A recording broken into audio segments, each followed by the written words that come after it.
This worries me because it's a money-making enterprise. It kind of seems like it's preying on younger people. But then I want to talk about this handy app you can get now. Now, it's illegal in North Carolina and Tennessee and Georgia and South Carolina to buy pot, but apparently you can go order it on an app, then right over there to the boundary and get it. I assume that they're not delivering it outside of the boundary because I think that would be illegal. Would that be illegal?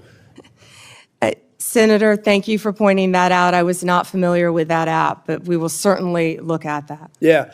Do you, if I get, let's say I get an illegal, let's get a vape from China. A lot of them are manufactured in China, not The subject majority. to anywhere near the sort of scrutiny that we have here in the United States.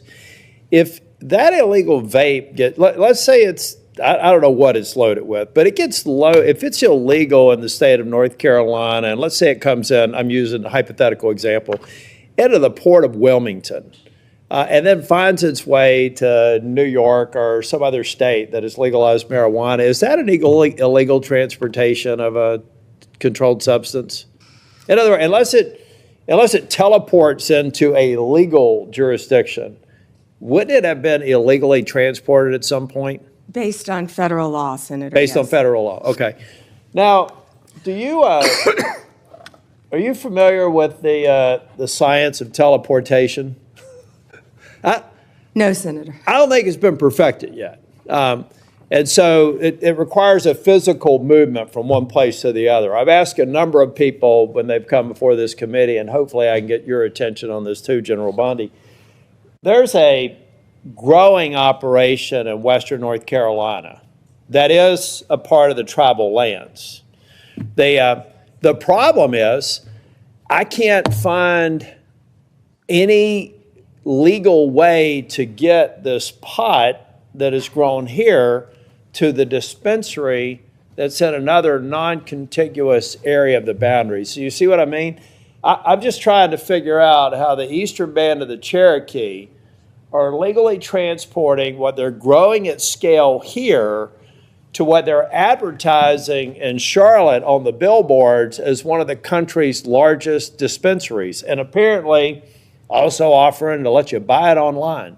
So can I get your commitment within the DOJ, not you personally, but that can I just get a definitive answer that there's no there, that they are legally transporting it, or that we do have something here that doesn't seem to comport with federal law?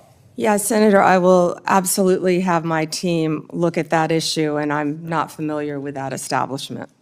Yeah, well, it's, like I said, it's an island. I really think the federal government needs to step up. We need to get rid of this neither fish nor fowl sort of status that marijuana has in this country now. I think the people have spoken. Many red states, even your home state, my home state, has, I think, probably many states, I should say, not just the state of Florida, are trending towards legalizing it. We've got to get it solved at the federal level. We've got to capture revenue. That revenue needs to go back to federal law enforcement, and we need to have a lot more focus on what I think are unsafe and inconsistent practices across the state. So if I could get that, I would appreciate it. General Bondi, I'm kind of a boring management consultant, nerd that believes in best practices as a way to kind of move forward and create consistent outcomes.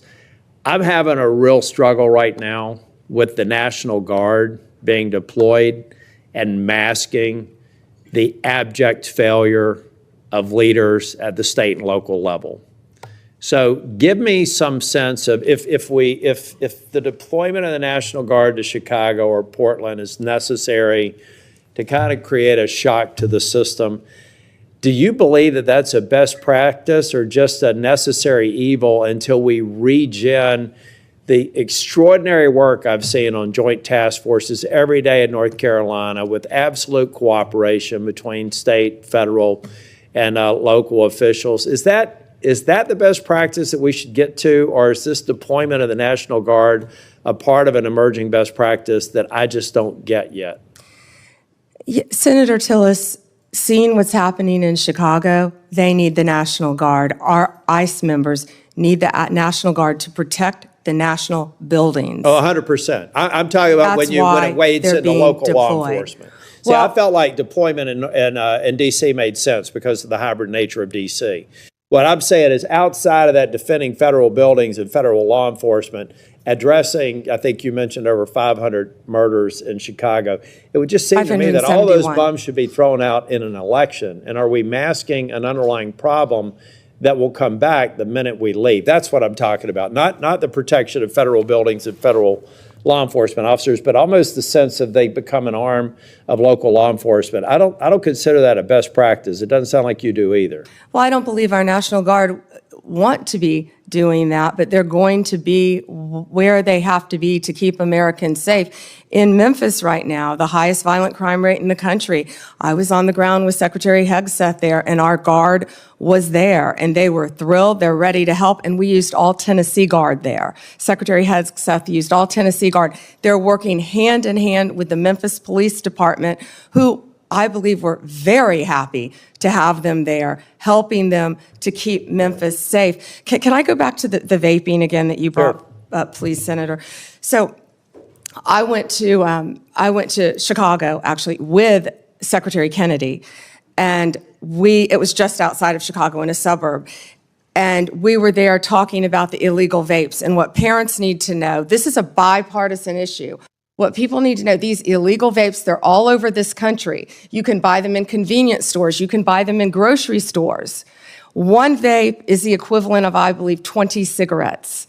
The flavored ones are illegal, and they're targeting children, what you said earlier. Some of these vapes, and I had never seen this until we were there, even have video games attached to them. That's not targeting an adult.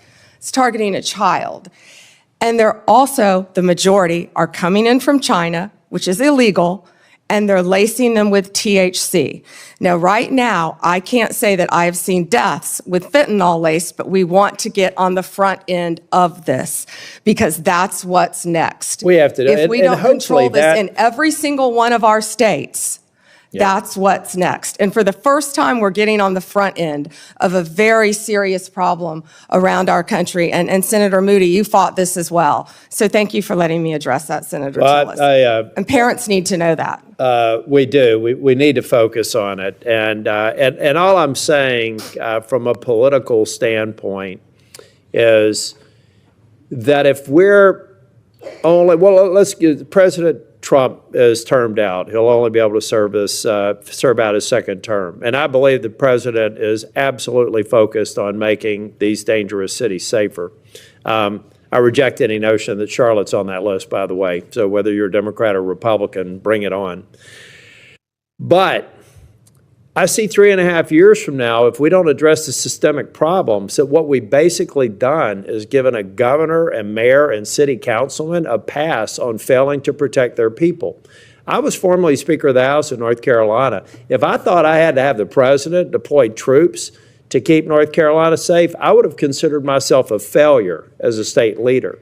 And so I just hope we strike the balance so that we're not fixing a problem temporarily, only to come back maybe even worse than the problem we're fixing the moment this president who's committed to local safety leaves. And that's something that we have to talk about. So we're leaving something behind. And I'm going to yield back. Thank you. Senator Tillis. Senator Schiff. Thank you, Madam Chair. Attorney General Bondi, at your conference. During a Senate Judiciary Committee hearing, Senator Thom Tillis questioned Attorney General Pam Bondi on the deployment of active-duty military to major cities and raised concerns about broader federal and state responsibilities in public safety. He began by addressing the issue of marijuana sales and transportation on lands belonging to the Eastern Band of Cherokee Indians in western North Carolina. He pointed to legal ambiguities surrounding how marijuana is being grown, transported, and sold, especially with the use of mobile apps that make it easy for consumers to access cannabis from states where it remains illegal. He expressed concern that these operations might be violating federal law, drawing parallels to the way the tobacco industry once targeted young people. Tillis also raised alarms about the growing problem of illegal vaping, particularly among young people. He noted that many of these products are flavored, imported from China, and often laced with THC, creating significant public health risks. Bondi acknowledged she was not aware of the specific app issue mentioned, but committed to having the United States Department of Justice review it. She agreed that illegal vapes are a widespread national problem, with products openly available in convenience stores and grocery stores. Tillis argued that the federal government needs to clarify marijuana's legal status, describing the current system as neither fish nor fowl. He urged the creation of a consistent national policy to close loopholes, generate revenue, and ensure safer regulatory practices. The conversation then shifted to the deployment of the National Guard Bureau in cities like Chicago and Portland. Tillis questioned whether using the Guard for local law enforcement functions represents a sustainable best practice or a temporary solution that masks failures in state and local governance. Bondi responded that such deployments are often necessary to keep communities safe, but stressed that the National Guard works in partnership with local law enforcement, not as a replacement. She cited examples in cities with high violent crime rates, noting that local police forces often welcome the additional support. Returning to the vaping issue, Bondi emphasized that many of these products are designed to appeal to children, with some even incorporating video games. She warned that if the problem isn't addressed now, it could lead to more dangerous developments, including the introduction of fentanyl-laced vapes. Tillis concluded by warning against allowing federal intervention to shield state and local leaders from accountability. He argued that relying too heavily on federal resources risks leaving communities vulnerable once those resources are withdrawn, underscoring the need for long-term, locally driven solutions to public safety challenges.